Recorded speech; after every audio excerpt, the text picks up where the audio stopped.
मला ना कधी कधी साबुदाण्याची खिचडी खावं असं वाटते. एखादाच जेव्हा राहणार बघा तेव्हा पण खावं वाटते.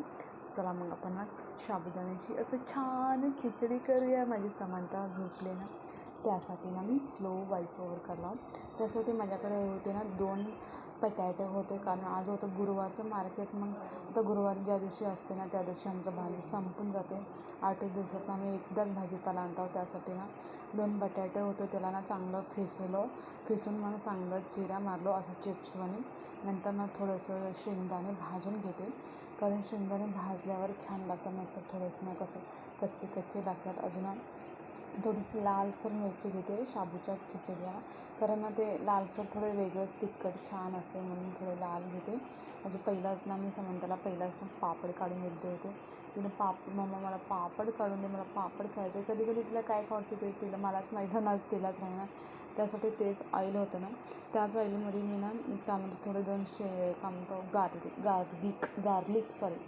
गार्लिक अजून असं कट करते, थोडंसं घालते.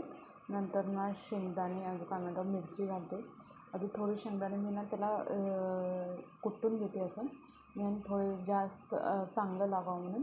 नंतर ना बटाटा घालते, चांगलं मिक्स करून घेतो. लो फ्लेमवर ठेवतो, हाय फ्लेमवर ठेवतो, तुम्हाला कसं वाटलं तसं करायचं. अजून ना मी साबुदाणा ना ते झटपट होतं. झटपट तुम्ही अर्धा घंटा घातल्या 15 मिनटाला पण करू शकता, कारण मी ना सकाळीच टाकते. त्यासाठी ना मी चांगलं लय भारी भिजवतं माझं साबुदाणा. लई मऊ मी पाणी काढून ठेवते लगेच. एवढं मऊ शिजवतं, लई साजू असं मोकळं झालं होतं. खरंच छान लागते साबुदाण्याची खिचडी. नमक घालून मस्तपैकी आपल्याला जेवढं पाहिजे नमक घालून, अजून लाल मिरची आणि ना थोडे कलर छान असं वाटते. म्हणून बघा कसं झालं, कमेंट करून नक्की